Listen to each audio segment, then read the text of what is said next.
We are back with the Supercoach Hub AFL podcast. Tonight, I'm joined by the man himself, Clayton Oliver, fresh off 25 posies and 8 marks against the Dons on the weekend. How are you, Clary? Yeah, feeling good. Feeling good to get back into form, and yeah, I feel like the drugs are really helping me this time around. Yeah, wonderful, mate. Wonderful. Glad to hear that. How did you go this week? Scored 2,333, which I think you scored as well. I Bang actually on the did. exact same amount. Yes, which is. And then No, yeah, continue. and I'm up to 2,383 in the ranks now. So I think 6 weeks ago I was 8.2K. So I've gone like roughly 6 or 7K up the ranks in 6 weeks, which is awesome. That's a fair climb, mate. That's a very good climb. Yeah. Um, I scored the exact same as you, even though our teams are completely different. But my season rank is 2.8K, and I'm all out of fucking trades because Isaac Rankin is an absolute dog. Heaney decided to bitch slap someone, so literally everyone with half a brain would not have had him count towards their score. And obviously, Max Gorn was out as well. So Dowling saved the day. Kruger Mm. was just far Yeah, out. He no. was shocking. All he's got to do is clunk a few. And Charlie Curnow actually decided to turn up, which was nice. But Yeah, yeah, yeah. That's like I think Gorn might be back this week, which would really hurt because I ended up trading him as soon as I saw that Kruger 56, but already I gained 51 points on that trade and I won two crucial cash leagues, one by 1 point, one by 13 points. So in a way it was almost worth it. But yeah, it's gonna really hurt if Gorn comes back this week. do you think he'll fly to Perth? They play Frio, is it not? Yeah, I don't know because I think because Files are on the line, yes, but then again, like Freo played Melbourne in Darwin, what like 7 weeks ago and smashed them by 91 points, and Gorn was playing. So I, I just can he get up with a chip in his fibula of 1 week break? Surely not. I don't think he But can, but in saying that, they play on the Sunday, second last game of mm, the round. Like, surely he flies over there, does he not? well, he, well, he definitely probably flies over like just because he's the captain. He probably sits in the coach's box or even on the bench with the guys if he doesn't play. But I don't know, it can be a 5 to 6 hour flight to Perth sometimes from Melbourne, and then he's gonna come back as well. Tall man with a chipped fibula. I don't know how he can possibly play, and even if he does, are we gonna get the best going? Is he gonna get managed, subbed off, play forward? It's just so many variables at the moment. I think, like, we'll 100% know if he's not on the plane. We will know that early. Oh, yeah, definitely, Like, 100%. it gives me hope that it's the Sunday game. If it was a Friday night game, then I'd probably be leaning towards absolutely no way. But just considering that it's second last game of the round, as you said, finals, like the ladder is just so congested at the moment, and they're sitting eighth. And realistically, if everything goes wrong, they could be down to 13th. Yeah, yeah, So yeah, surely, it's a pretty crucial game. surely, I Mm, think. But then again, like I was listening to Triple M, and he said that basically the doctor gives him a timeline, and in his mind, all he wanted to do was beat it. So it would be 2 weeks mm, to the day or game day that he would miss. So I yeah. don't know. I don't know if he will play or not. But who did you say that you traded him to? Nate Curtis, which I was pretty happy with. Like he scored 107, which, as I said before, was 51 more than Kruger, and it literally won me two cash league games. Yep. And he's got the friendliest run home for any ruckman in the comp, according to DFS. Like this week, he plays Sweet, who's been giving up a shit ton of points at the moment, more than any ruckman in the league. And then the rest of his runs like really soft as well, and he's the most informed player in terms of ruckman. I think last week when I traded him in, he had like a 5-game average of 129 and hadn't gone under 100 for like 7 or so weeks. He's actually in red hot form, and I could not believe that I had bought Nank at 640k. If you told me that at the start of the season, I'd tell you you're laughing. Yeah, absolutely. Absolutely. And it just seems to be like Jeremy McGovern probably, well, most definitely will not be back this week. Yeah, it could even be the week after as well. Looking at the current reports, and it makes sense. Like the coach is sacked now. We saw how much he loved Simo. The fact that he literally drove back up to WA just to get there because he couldn't fly to farewell Simo. But now that there's a new coach, and Eagles are 16th on the ladder, nothing to play for. I highly see him risking his health with a punctured lung and broken ribs. Like I think he's just going to take some time off. Well, it seems like he's just been banged up throughout the year. Like it's Mm. amazing that he hasn't missed games so far. Like it really Yeah. is. Yeah, and we knew this was going to happen at some stage with McGovern. Like, I don't think he's played a full season. Look, off the top of my head, since like 2016, 2017. To be honest, it's been a long time since he's played a full season, and the way he plays, he just gets banged up. He goes back with a flight. He comes over the top a lot. Yep. And he gets banged up. And the amount of times this year before this rib injury that he has gone down holding something that then ends up playing, like he's bloody tough, but I think this might Oh, be the he last is. straw for a couple of weeks. It'd be a terrible own because you just know he's going to do everything he can to impact a contest. But obviously, Yeah, Supercoach wise, you don't want to see him over on his haunches, holding a rib or thinking like the amount of times that there's been something that comes out and he's got a knock at the end of the game, whether that's like quad, ribs, busted finger, whatever it might be. Like he does well to get up every single week. absolutely. Yeah, he definitely does. Well, enough. Yeah. Yeah, no, Oh, enough. just Enough about. Yeah. Yep. one more thing. Rouse out of form, Took's out, and I think Bedford might have been too small to play in Anderson, so he could have gone to Flanders this week. So that suspension with Bedford could save Flanders getting tagged this week. Just wanted to mention that quickly. What what could have Bedford done?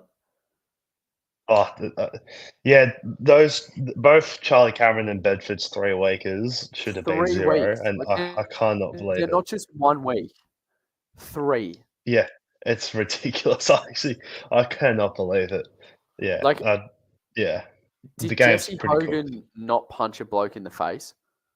Yeah, and Butters did the same thing, and then Heaney gets 1 week for a backhand open hand slap, but Hogan blatantly just punches someone in the face knowingly and facing him. So the rules just make no sense whatsoever this year.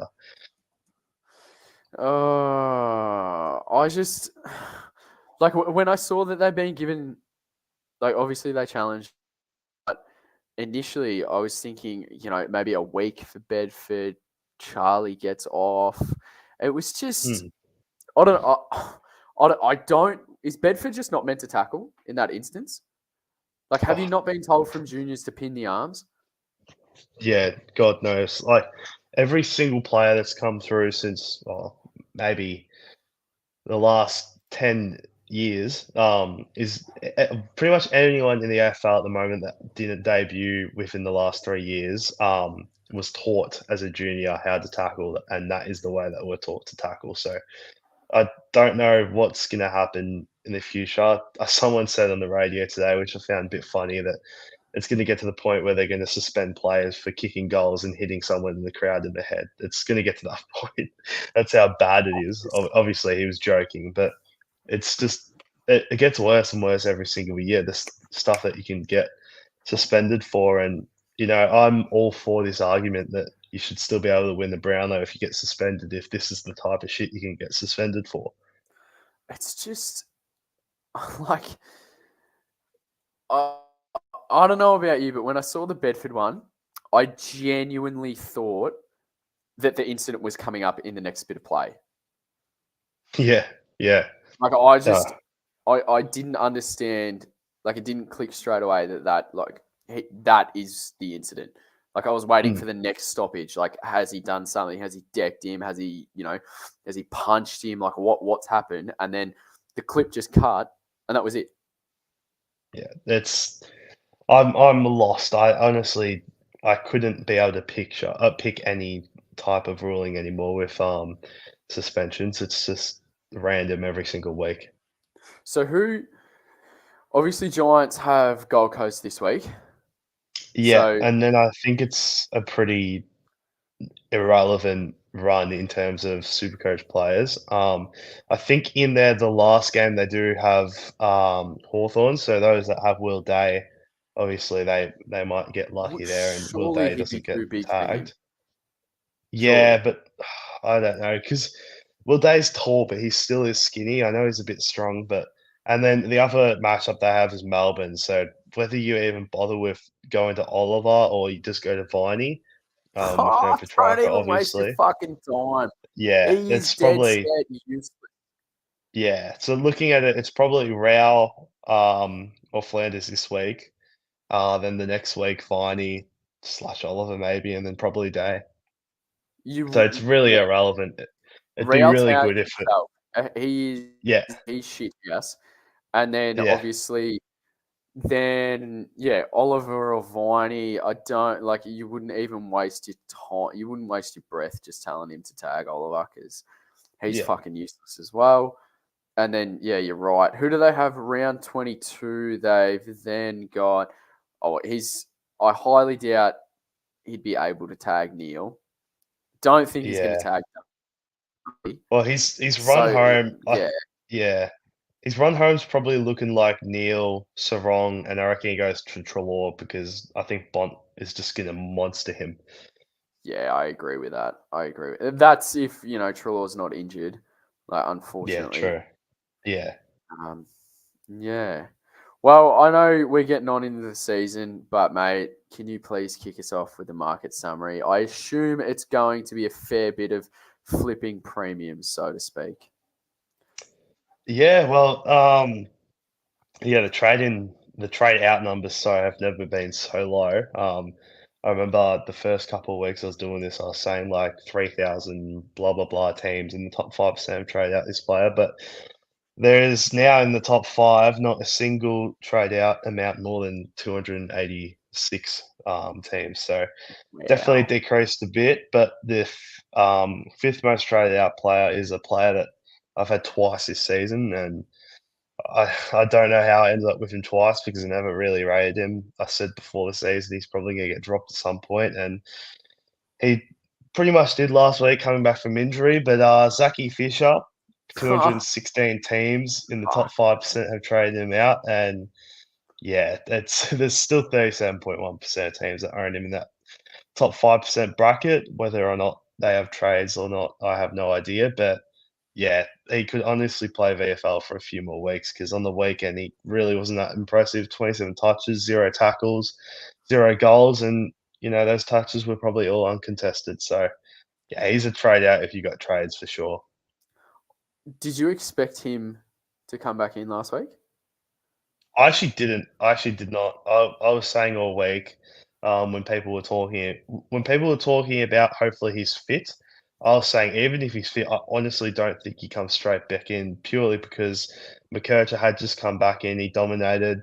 Yep. All those other like small defenders in Archer and Tucker actually had a really good game in their win the week before as well. And then they also had to bring in Wardlaw. So I thought there was no chance that Fisher was coming in and, yeah, played VFL. I thought maybe a sub, but not even sub, not even emergency. So, I think he might be a bit off. Yeah, and I get at this stage, it's not even worth a loop, is it?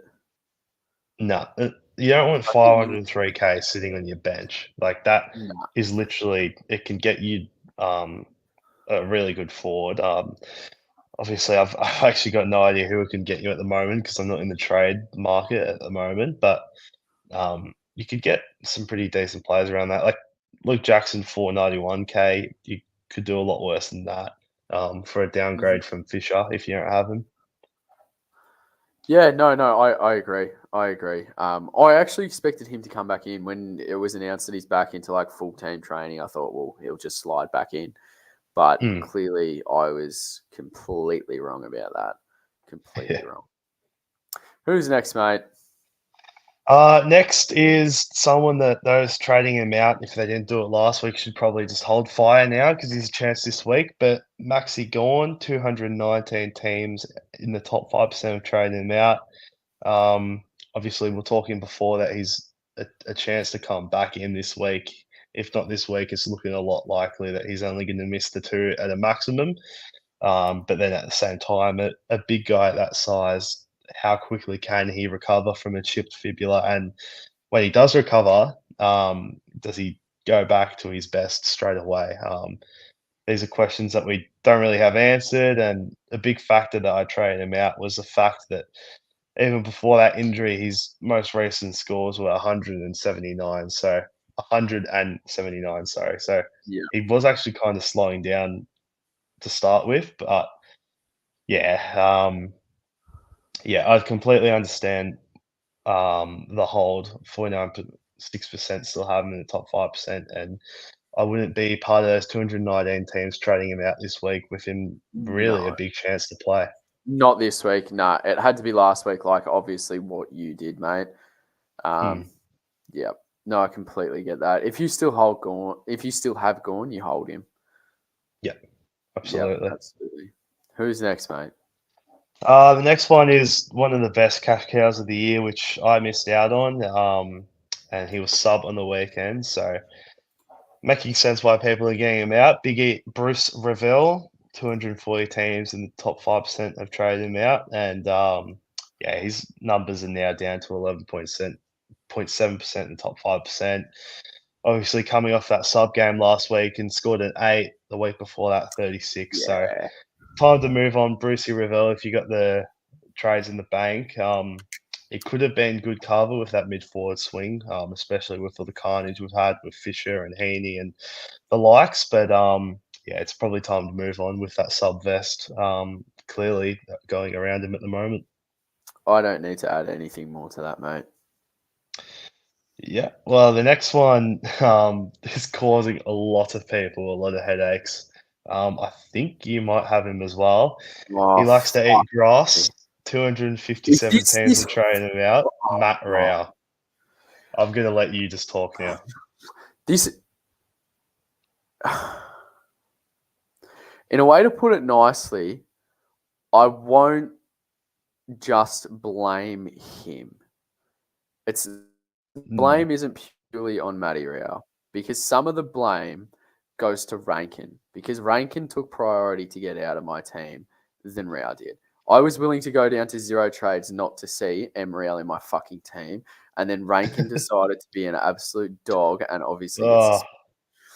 Well, I don't know what's gone wrong or what's happened, but this bloke was literally arguably the best Supercoach asset to start but with. yeah, just quickly at round 8, after post round 8, he was averaging 129, and he's averaged 86 since, with a Yep. 5 round average of 77. Like It's one of the biggest drop offs I've ever seen, if not the biggest drop off. when I look at Gold Coast games, I obviously only have 2 interests, and that's Flanders and Rao. And when he started dropping off, I was obviously concerned. I was like, what's going on here? But now there's nothing because I look at the top of the screen and I see, obviously, I'm looking at Fan Footy or whatever, and I see S Flanders, and he's always consistently either number 1, 2, 3, sometimes 4. Slow start. That no worries because we all know that Mm. Flanders is going to ton like that. That's just fucking given. Death taxes, Flanders ton done. We know that's happening, and then I I go down. I keep going. I keep going, and then sometimes I see Powell, and I think, oh yeah, Rao's having a good game, and then realize, hang on, that's a P, not an R. And then I keep going. And then I keep going and keep going. And he's fucking Matt Rao almost at the bottom. Like when it gets to halftime, I don't even bother looking for his score or his name, so to speak. I look at the score. And when I get to the 30s, I think, yep, he'll be around here. And then my eyes dart to the left. and then I see Emriel. He is absolutely shit house. So whatever he's done wrong or whatever he's changed in his training, he is pathetic, genuinely pathetic. Like right now, I can't believe I'm saying it. I would much rather own Clayton Oliver than Matt Rowell. Matt Rowell is disgusting. Matt Rowell was on 23, I think, in the first 6 minutes. The first 6 minutes of the game. He had 5 possessions and I think it was 2 tackles. He finished on, let me just look. They won, mind you. They won. He finished on 65. 65. Yeah. So he scored just over 40 in 3 fucking quarters. Just, oh my God. Like, I don't. It's disgusting. He hasn't gone over 82 points for the last 5 games. That's I how bad fucking he is know. going. I know. Yeah, it's horrific. Oh, mate. It's. And I was that close to getting him too, like at a decent price too. I think it was like 598k that I was seriously looking at him. But I just don't know how you can go from at round 8 an average of 129 and average 80 something from then on. I've never seen a drop off like it. And Oh. even on the weekend, he started losing CBAs as well to Alex Davies, who got a 3-week suspension. So that obviously won't happen in the Won't near even future. fucking But matter. Won't the even matter. fact They'll that, play Casper the Ghost in there instead of fucking yeah, Matt Rhea.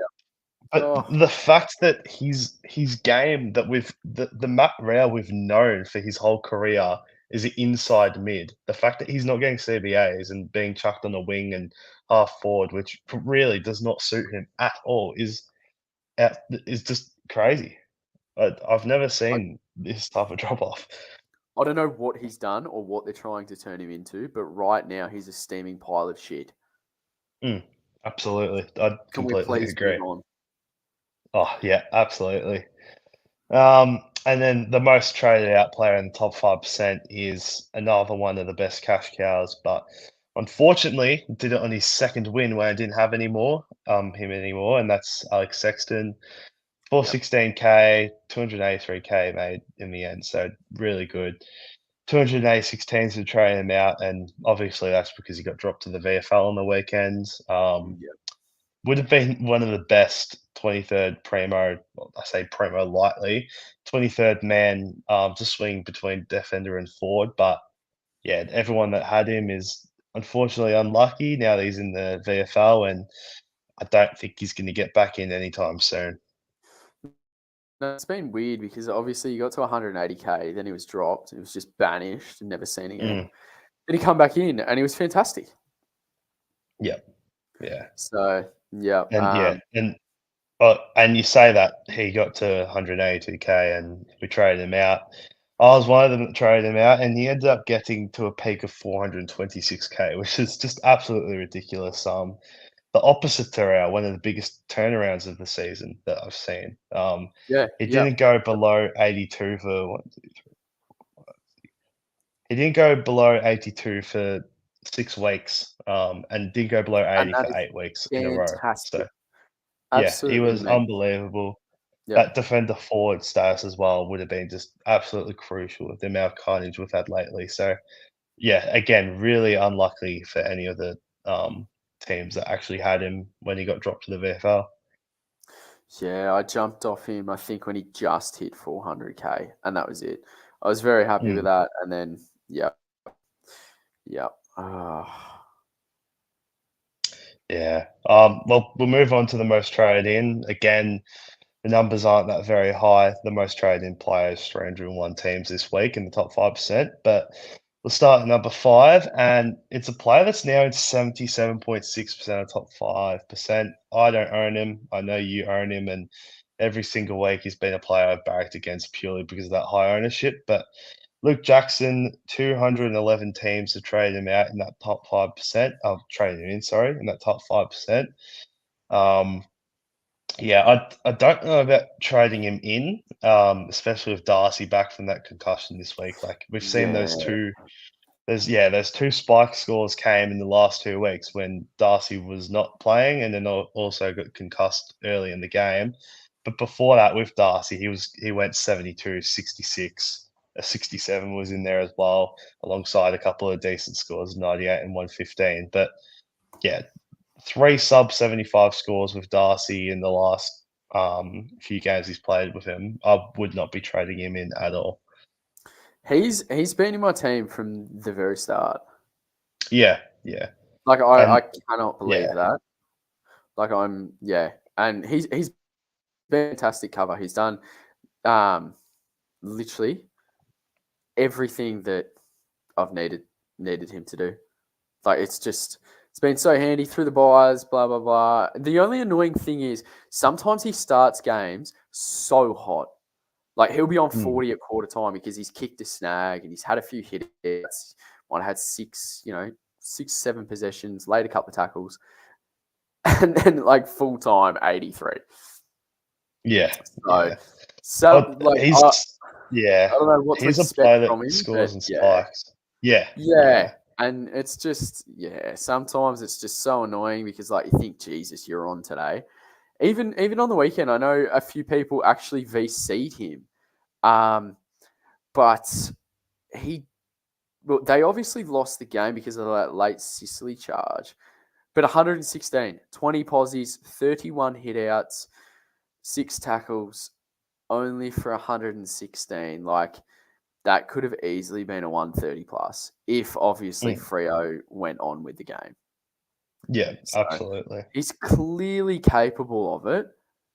But yeah, I mean, best case scenario for Supercoach next year is they trade Darcy. They trade him to Geelong or whatever, and Jackson is just number 1 sole ruck. Yeah, which they should never have re-signed him for a long term. Sure, All Darcy. right, Kane Corns. Just We're not makes here no to sense to criticise me. anyone.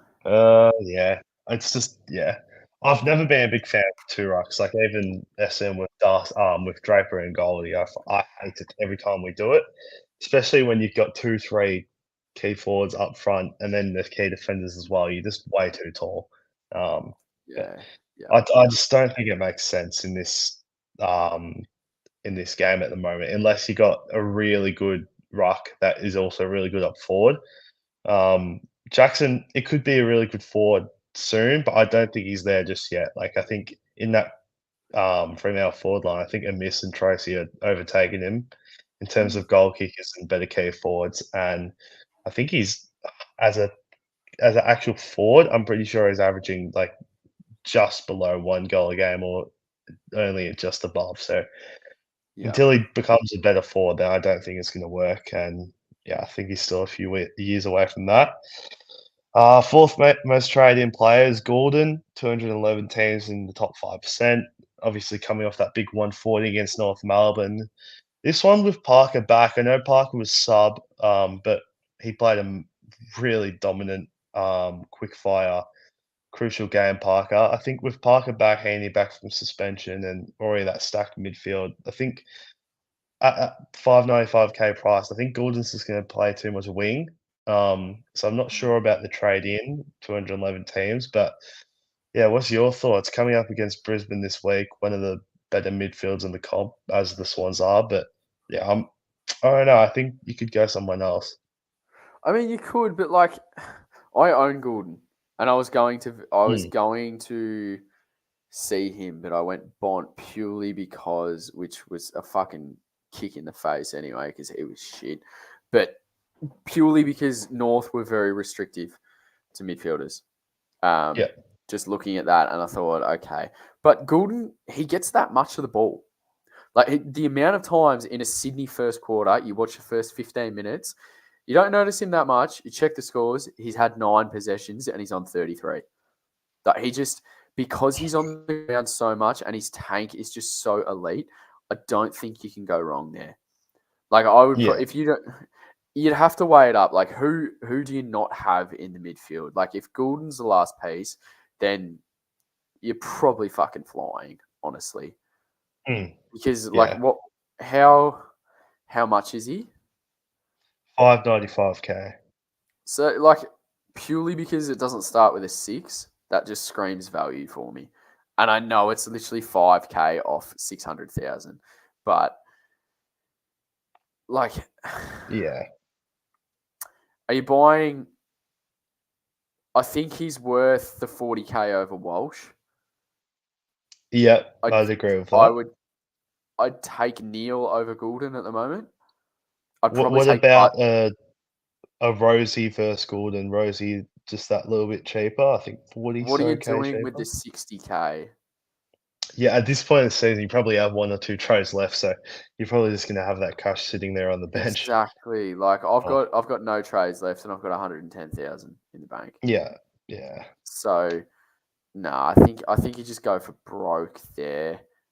yeah. If it's someone like Neil, I'd take Neil over Goulden. I'd take Goulden over Warner. I'd take. You assume that you have Bont. I don't know. He's averaging literally a tick under 111. That's Mm. good. Like real Yeah, good. well, he's got one of the biggest ceilings in the game, but then he also And like can drop those sub hundreds as well. But he yeah, just his runs ceiling and runs is and runs. massive. Yeah, Yeah. I mean, it No, wouldn't surprise me if before the end of the season he drops a 200. To be honest, that's the he type just of ceiling he has. But he just keeps yeah, going and going and going. No, I like him as a trade in if you've already got Neil. Now, if you yeah, can afford both of them, then you're definitely taking Neil. yeah, absolutely. I reckon someone that isn't as highly owned is a Dunkley. I'd probably take Dunkley over Gordon. I think he's Yeah. matching Neil or just about matching Neil at the moment. Like, obviously, I've got Neil at the moment, really invested in Neil, and Dunkley is always thereabouts at that top of the Mhm. leaderboard at the moment. But yeah, Yeah. yeah. I'll take back my comments about not trading a Gordon. He's really can't complain about getting Errol Gordon in. Looking at his numbers and that ceiling and that price. No, But it's yeah, just, and I think just the psychological fact that there's no 6, it starts with a 5. mm, Like yeah, I know, if you've got trades left, like good on you, and you can save money, then that's fantastic. But right now, I mean, we've got like 6 weeks left, so yeah, yeah, I don't think you could go wrong with either. It'd just be personal preference, and I'd take Neil over Goulden because I have Goulden and don't have Neil. That's just it. yeah, yeah. I completely agree. Coming at number three, 240 teams in the top 5% trading in. It's Lawson Humphreys coming off a big 108. I am so stoked that I got him. Obviously has that Yeah, defender mid swing, and I was saying earlier that I won really two really close cash league games. One of them was by 1 point, and it was a really crucial cash league game, and I ended up gaining 9 points by benching, Steele's 99 for Humphries 108. So Lawson yeah, Humphries has literally got me over the line in a cash league purely because I benched Steele for him. So it was an awesome game. He is an absolute jet. I've like he his is. ball use He is is. so clean. I've really noticed him when I watched him live against Essen in his debut. It was pissing down rain. I was ground level as well in the rain, and it was heavy, really heavy rain. But his skills were just sublime. He could intercept, and I think we really saw the best of him already against Collingwood on the weekend. And yeah, honestly, if you've got him, he's really good swinging that defender mid. But even if you've got the cash and the trades, 207K, he's in two of his 3 games, he's gone 91 and 108. He'd Yeah. be Oh, honestly he's. a really good cover. You could honestly get him, and I think that's why 240 teams in the top 5% are getting him. Yep. No, I completely get that. Mm. Completely get that. Understand that. Nothing more Do, to do add on you that. have do you have him? No, no, no, no, no. Ah, yeah, No. No, my swing's McKercher. So yeah, which McKercher is and Martin. bloody Yeah. awesome. Yeah, Yeah. that is bloody In awesome. saying that, like you've got to wait. Like I know McKercher 2 weeks ago scored a 134, but then he scored just under 80. So Mm. if we But put yeah, that at 210, yeah. they're very similar, and Humphries is cheaper.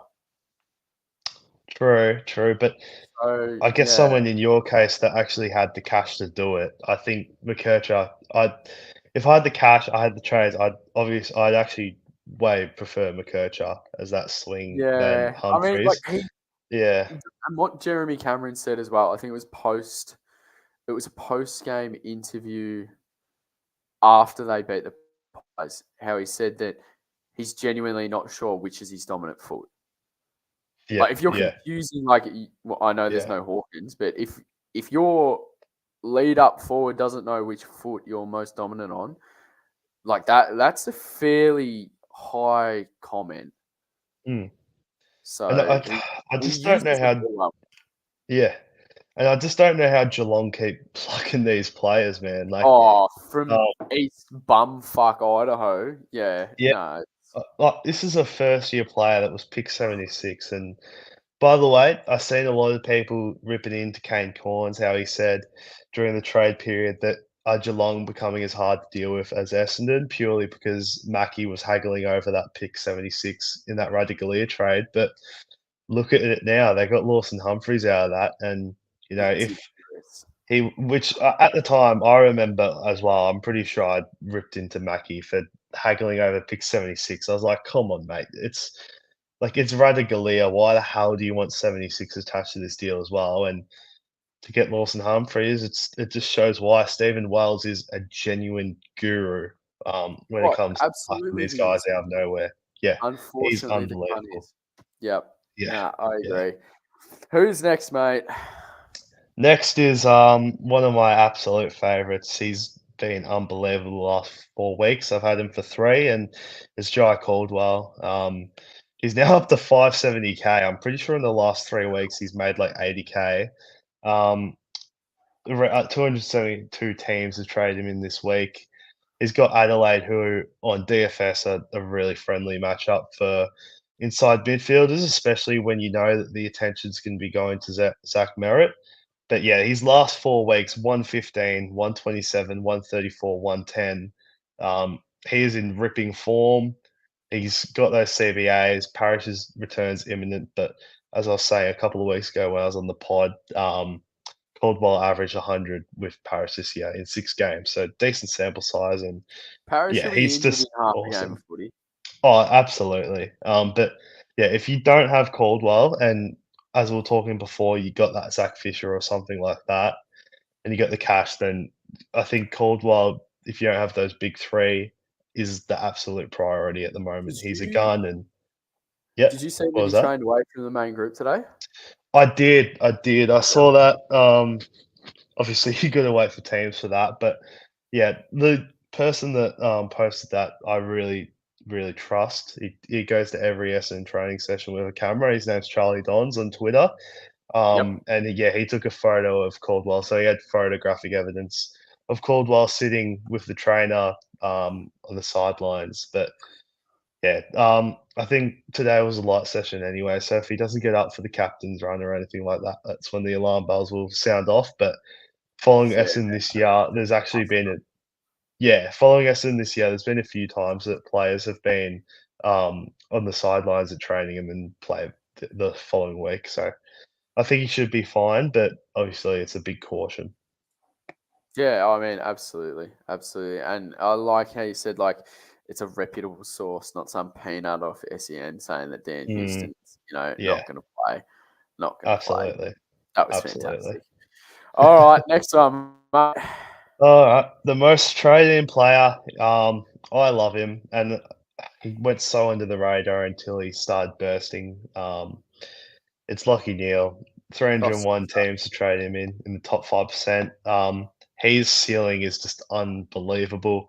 and no one Like goes it's near him. I know. Since I traded him in, he's gone 162, 110, 134, 70, 149, 114, 179, 143. Um, at the Gabba this year, his lowest score has been 109, and he's had like That's insane. 3 or 4 150 pluses. Takes on the Swans this week at the Gabba, so he probably cops Jordan, but Nah, his last Jordan. two, No, yeah. see, I reckon Jordan will go to Zorko. And I hope he does. I hope he does because There's a, Neil's last two scores against Sydney have been 187 and 144. So like that's I'd love fast. one of those That's scores. fast. Averaging But like his form is 160. fucked. Yeah. In his last 4 games, he's gone 149, 114, 179, 143. Like he is in ridiculous form and 674K, so he isn't coming cheap, but 301 teams in the top 5% have been able to find the cash for him. I will be shocked if he doesn't win the Brownlow this year. Like I know Bont has Well- had a good year. Yeah. No, it's Yeah. nothing against Bont, but Neil is amazing. He is a superstar player. Yeah. And some of the games he's had this year, like he's like a few weeks ago, 3 goals and like 38. On the weekend, 2 goals and like 30 something. In an earlier game season where he kicked another 2 goals, 30 something. And I swear it's like Lockie's always been this high tackling, high disposal player that gets a lot of score assists, clearances, and whatnot. But he's really added some scoring power this year. I Oh, yeah. cannot recall Lockie Neal kicking this many goals, like ever. Usually, No, yeah, he'd bob up for 1 or 2 during the season, but he kicked a shit ton this year. He is like unless Bont is like, I don't know, 15 votes clear mid-year, then surely Neil wins it this year. Surely, doesn't he? Yeah, I think so. I think especially like obviously Heaney's ineligible now, but I think even he was dropping off. Dacos, Absolutely was. yeah, Dacos's Waz last haven't 3 or won 4 enough weeks have games. been so slow. Yeah, yeah. No, and Neil does. Like I know everyone deserves a fucking Brownlow, but 3-time, like that's Has it been done before? I Ian think it has. Stewart. I reckon if you spend some time looking Yeah. him up, yeah, Yeah. but that's like Ugh, the 50s, I reckon. yeah. Like, I But- remember the year Cripps won, he came second. He probably should have won that one. Of course, he But should have won. Oh, yeah, but he put Archie literally 50 kilometers into the ground. yeah, yeah. Oh, But yeah. last year, he probably didn't deserve it, but it made it up for the 2023, I think. Oh, there's sorry, a the few 20 games there where I'm fairly sure Lockie Neal didn't get Oh, off it the bus and was he got 3 votes. ridiculous. Yeah. But in But saying the that, fact yeah. Like, the fact that he won it last year without not making All-Australian and no one had him anywhere near their top 7 just says that this year, I think he's a genuine shot to get 3, which is or he just unbelievable. won't. Or he won't poll Yeah. at all. Something. Yeah, probably. Yeah. And that's it, I think, isn't it, mate? Yeah, that's it. That's all done. Well, let's get to some comments now. We don't have a lot, so we'll make this short and sharp. But we just put Jono up. Jono, love your content. Keep it up. Thank you so much for joining us, mate. And also, if you haven't checked out Jono's Supercoach channel on YouTube, literally just look up Saint Binger Supercoach on YouTube and check everything he does out. Really good bloke, always here. But he does have a question. Max Holmes, best replacement for Gov, as I have 620.4K to spend. Joshy, who's your Jeremy McGovern replacement? Well, Max Holmes is a bloody good one. I think he's gone under 80 all year, which is just incredible. But I don't know. I mean, I've got a soft spot because I got him, but I think Lockie Whitfield could be the guy. Like, it's just like it's ridiculous the amount of ball that they put through him, the Giants. Obviously, he takes every single kick he's in the vicinity for. Yes. He He's a rat too. He runs for them. He knows that like that just boosts his stats. Yeah, and he's even like fought the tag off a bit as well. Like, obviously, we saw earlier in the year he got tagged by Jordan and scored 54.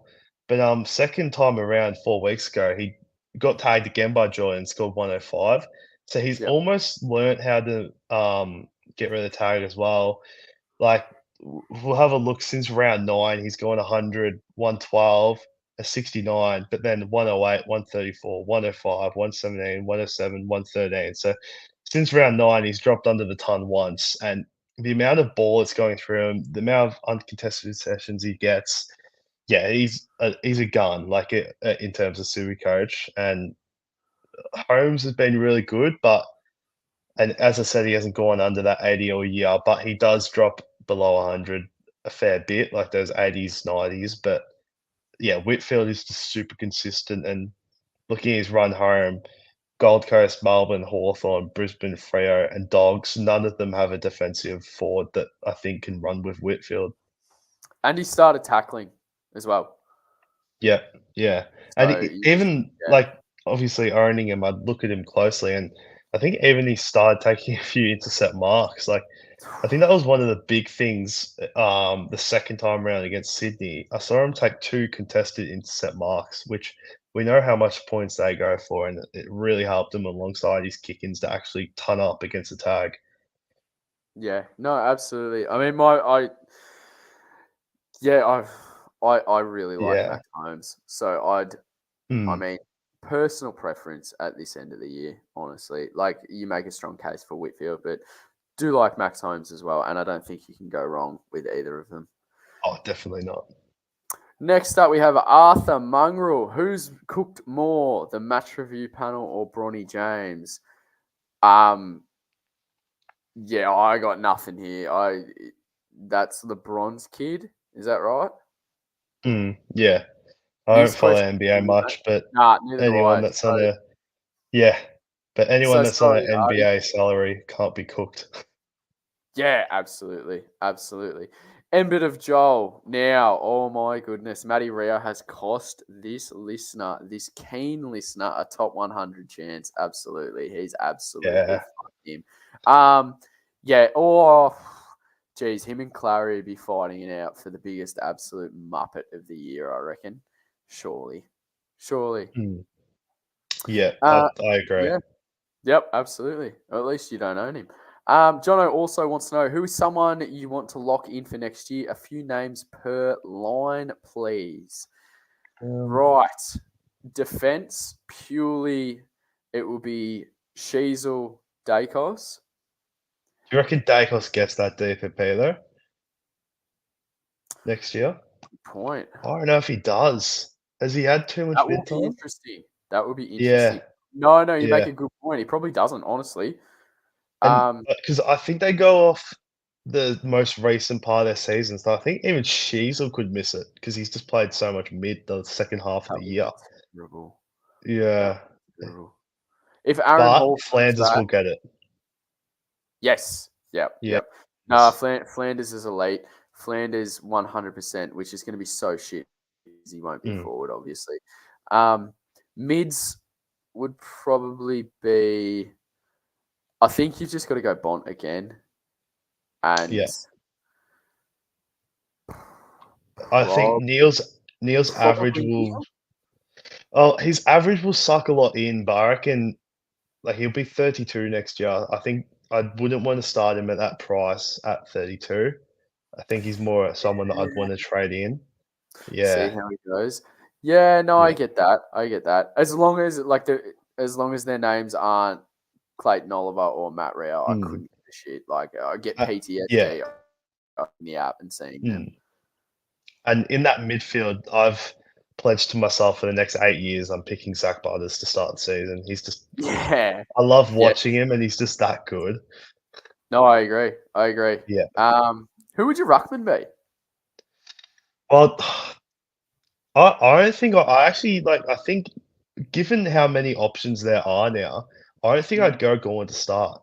Like he'd obviously be by about 10 or 8 points the most expensive ruckman at the moment, going off average. He'd be around that much. He's 33 in December. Obviously hasn't shown any signs of slowing down this year, but a 33-year-old, probably 700k plus ruckman when you've got all these other options now. I think I'd probably look at Grundy and in saying that Grundy's 30 as well, but he's got like 3 or 4 years younger than Gawn. But I don't know.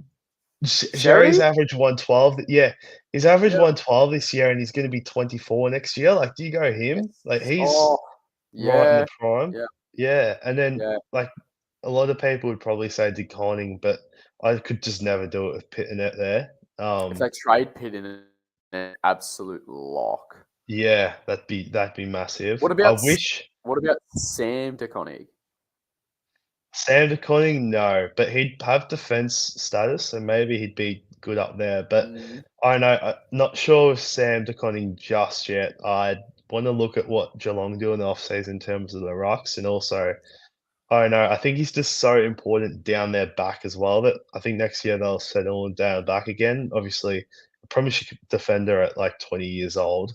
We've seen how yeah, good he is at his best down back, but um, English will be young. He could honestly even be in WA next year, but I yeah, just absolutely. he's burnt me too much this year with how much he's dropped off. Like I think I got him at like a 115 average. He's down to 109 now.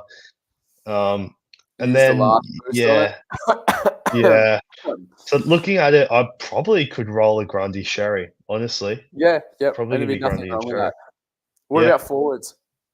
Well, it's just a fact of who gets the status. Obviously, Zorko will be down back, Flanders down back, Heaney will not get Midfield? forward status. You'll still, I'm just looking at my forward line, you'd still get Dylan Moore. Um, Yep.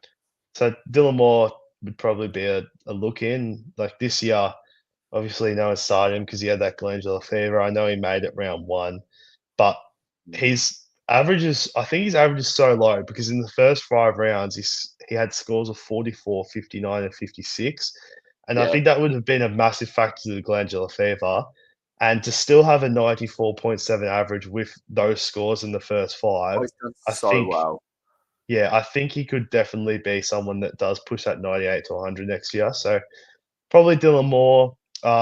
Probably wishful thinking for Caldwell to get it. I think he's nowhere near forward Nah, status next year, which not.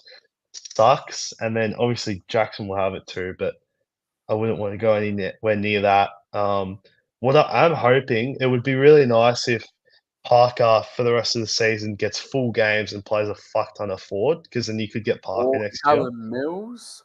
Yeah, Callum Mills. I think Mills would probably go more back than the forward though. So I think a Mm, Parker mm. would be the best shot.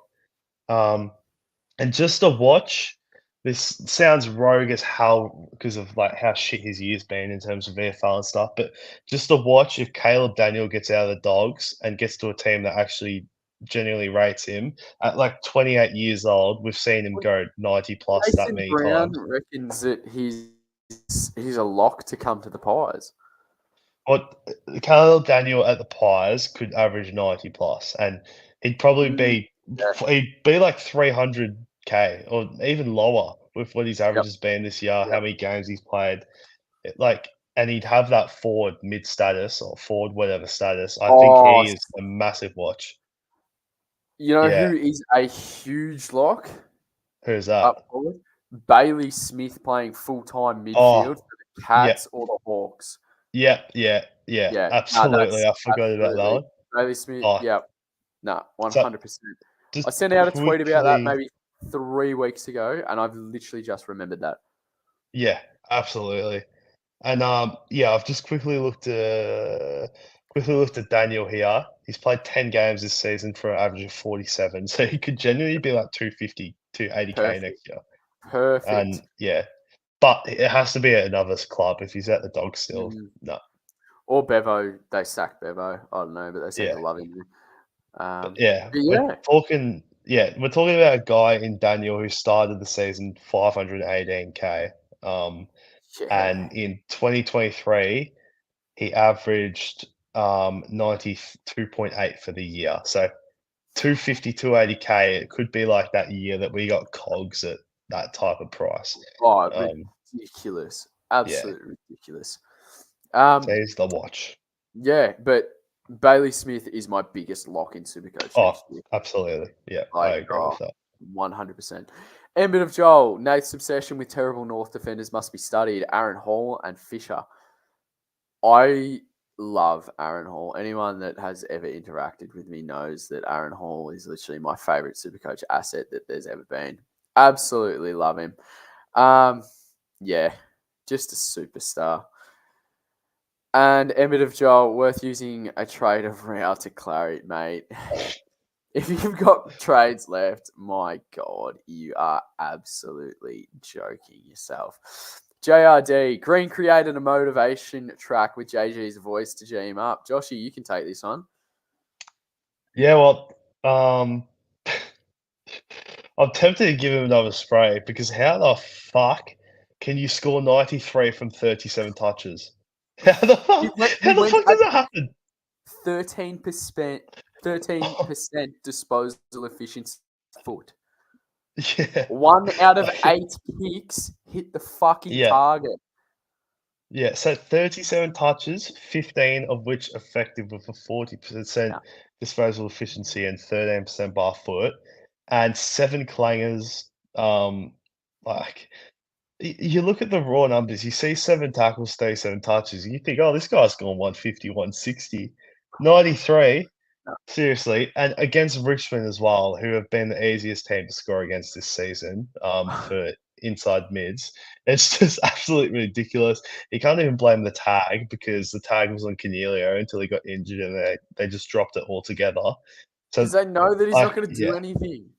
Oh, I know, like, It's the and worst thing ever. yeah, First quarter, 15 minutes in, you check the scores. Tom Green's had 13 posies, and then you yeah, keep looking. 13 handballs, 15 Supercoach points. yeah. Oh, fuck me. It's He just is yeah, so it's just close to never again. ridiculous. Oh, Oh, he's on my never again list. I'm not touching the prick. no. But I mean, to be fair, since that spray, he went 153 the next week. And then Yeah, yeah. he went 117, 96, 93. So it was a lot better than the 80, 79, 78, 95, 116, and 5 before the spray. But Oh, yeah, mate. I still cannot stand him. If I had luxury trades, he'd be gone in a heartbeat. Absolutely. Yeah. Absolutely. We will move on though. Jay wants to know he's got one trade left. He owns McGovern, Fisher, and Caldwell. What does he do? I think Caldwell will be Sold. fine. Yeah. If you don't have any cover, I think McGovern goes before Fisher. Yeah. I don't know. I'd if he has cover, I'd probably just hold just purely because like you've seen McGovern get injured, Fisher get dropped, Rankin get suspension, Oh Gawn fuck get injured, yeah, Heaney get suspended. Like that one trade is so valuable, and unless it's a real pressing issue, I'd probably just hold it. yeah. If you can. Yeah. I mean, you're a lot more patient than I. Absolutely. Jay I wants to know know you are. thoughts on Dodoro possibly staying around Essendon in a list management capacity. Josh, your thoughts, mate? But I think it's just funny, like he's been at the club for 30 years, and I reckon for the last decade, they've gone on about, "Oh, this is his last year, this is his last year." And then last year, they appointed Matt Roses as the guy, and they said, "Yep, this is definitely Dodoro's last year." And now our president's saying that Dodoro could go on next year, and they don't have a time frame on when he finishes up. But He I owns mean, that like club. he's the reason that like it's hard. Like he he nails picks outside the 50s and mid-season drafts and like the gems. He nails them, but then you look at our top 10 picks over the last few years, and Perkins I thought was good, but he's slowed down massively. Yeah, Sardis can't hit a he target. stops after half Yeah, time. yeah. So yeah, Perkins is not in good form. Sardis can't hit a target. Cox is he's just no good at the Useless. moment. Yep. Reid is just always injured, but if Reid ever gets fit, honestly has top 5 defender in the comp written all over him, and I'll stand by that if he ever gets fit. But then, like, also Hobbs isn't getting games at the moment. Um, he stuffs up the top 10 picks, the first rounders, but then you see Durham mid-season draft, Martin preseason selection, Caldwell he traded in. And yeah, there's all these gems that he has picked up late in the draft. Like Wolfie was like pick 70 something, and he's kicked I think 20 or so goals this year, whilst also tagging the best defender. So he can find the gems, but far out, he is really stuffing up the top 10 picks, and I think it's time for him to go. 30 years employment, and we haven't won a haven't won a final since 2004. I'm pretty sure that should be the sign that your list manager's not very good. Yeah, Like, well seriously. played. Well played. Emmett of Joel wants to know, Merritt into Butters, easy done. Joshy, yes? No? Maybe?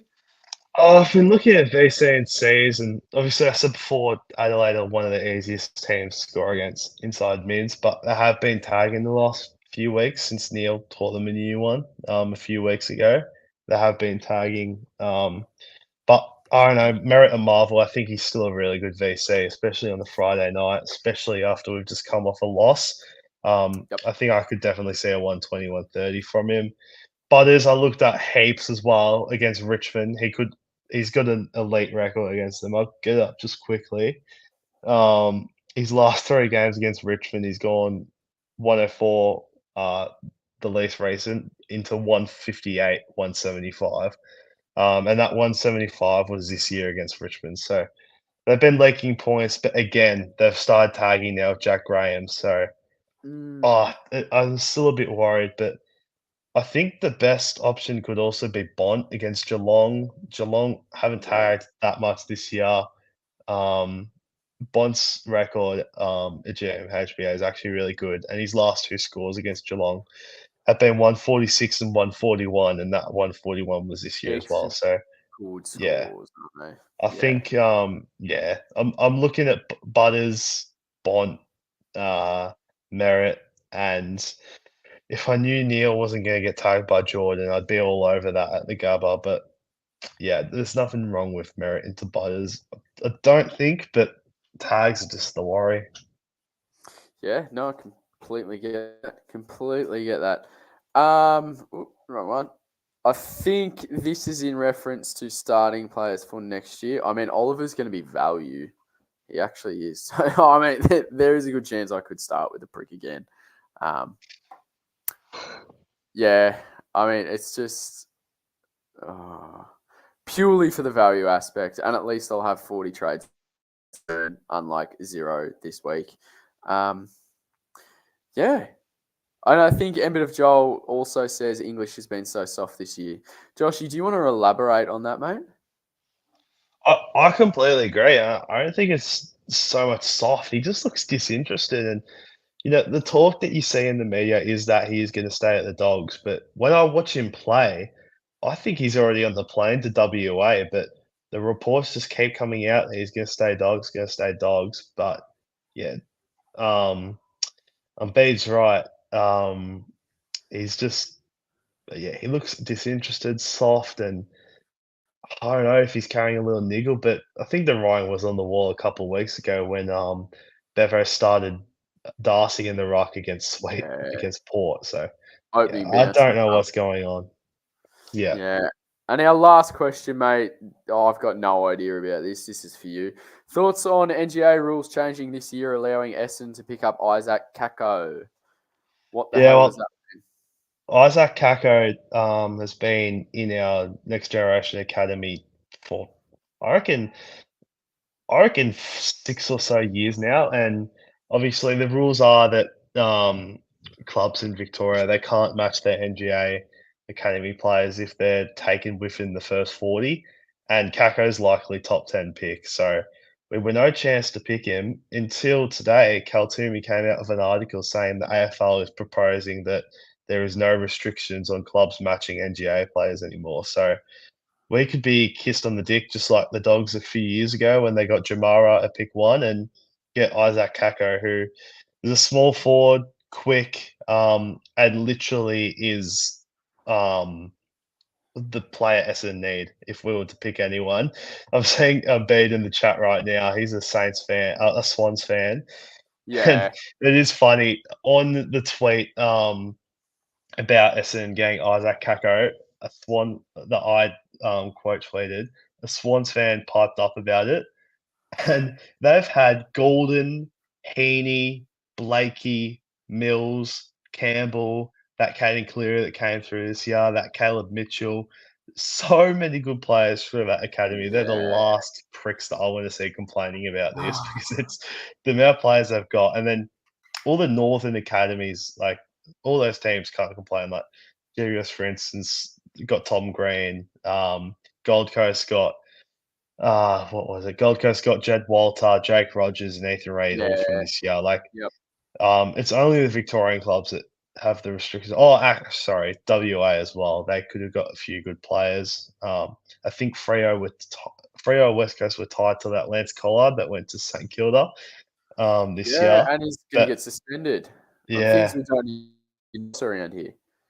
yeah. The one thing that I think, like, I'd love Isaac Kako for free, but the one thing that I think is a bit bullshit in terms of the rule changing is the Dogs got Jamara at pick 1 for free, and then the following year, Mac Andrew was tied to Melbourne, went to at pick 6 to Gold Coast because they changed the rules, and then Yeah. Cam Mackenzie also went to Hawthorn.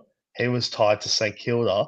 He went at pick 6 or something because they changed the rules. So Saints missing out on Mackenzie and Melbourne missing out on Mac Andrew, and then all of a sudden them changing the rules for us to get Kako and other clubs to get good players, I think is a little bit unfair. Who So cares? It's that's Melbourne and St Kilda. and the fact that Mac Andrew genuinely looks like he could be a top 20 player in the next few years as well. I think Yeah. that's a bit funnier. Especially, I know he's dominated down back at the moment, but especially with Gorn being 33 in December, he could have been the most perfect ruck replacement. But oh well, things happens, and I really hope we do get Kako because genuinely, the kid is going to be one of the best small forwards in the comp. And I know it's a bit weird saying that in their draft year, but he's quick, kicks goals, gets touches, and yeah, he's got the dreads as well. He's got the look of an AFL player, that's for sure. Well, our last one, Jono has just fired back at me. Hey, Scopes, I'm a saner. Ease up. Or I'll say Yeah. 2010 replay, mate. It was absolutely beautiful. Joshy, who is your VC and C? At the moment, I've got it merit into Neil, but it Yep. really could feature Bont and Butters as well because they both have pretty easy matchups if there's no tags involved. But that's just what I got to look for in the week, whether there's tags going to either of those players. I reckon that I would probably. I don't know. I don't know who my VC is going to be. But my captain. Yeah. Jeez, and I don't know whether I would go Bont or Butters. I don't know yet. Yeah. I really don't know. It's terrible that they play at literally the exact same time. And yeah, that's absolutely correct. And yeah. Maybe. Yeah, I actually don't know. I mean, to be fair, I could just VC Butters into Goulden. I mean, just for a play. Because do you have Rosie? Yep. Like, did you ever get him back after the injury? Yeah. Yeah. So yeah, with Jack Graham, all the tag probably going to Butters against Richmond. If I had Rosie, I'd be going there, but I just don't have him. I think he could go Rosie massive. into Goulden. Jeez, that's I never thought I'd ever say that. My God, Rosie's form at over this year is ridiculous, and against Richmond with the amount of points they've given up, honestly, I wish I had him this week. I'm not going to lie. Yeah. But yeah, I know there's not many people who have Nank as well, but the annoying thing is he does play the same time as Bont and also Butters, but Nank against Port, if you have a look at DFS, the last 5 games Supercoach scores, Port have given up a shit ton to Ruckman, and the form that Nank's in, honestly, against Sweet, I honestly could see a 130, 140 plus score. So if he didn't play the same time as Butters and Bond, I could honestly go with him, but unfortunately, I don't know. I think it's a bit too risky. Yeah, nah. Jono's put in Marshall or Steele a VC shout against the Eagles. Oh, fuck Steele. I wouldn't waste it on Steele, mate. Marshall, yes, though. West Coast have been giving up a shit ton of points, but Steele, no way. No, I get that.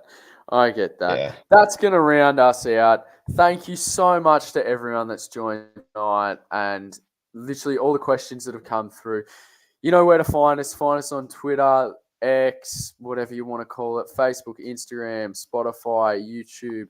Please check out the Discord and do Verns a solid. Check out the consensus team. Shout out to our man Verns. He's clearly not here. We'll be back next week. Joshy, where can the listeners find you, mate? Just on Twitter at JJ_SC Hub.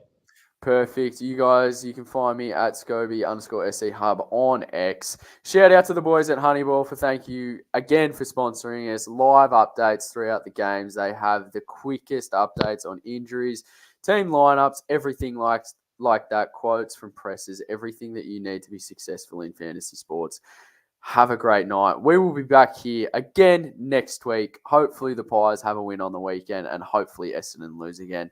Thank you so much for joining me tonight, Clary Oliver. You were great against the Dons, mate.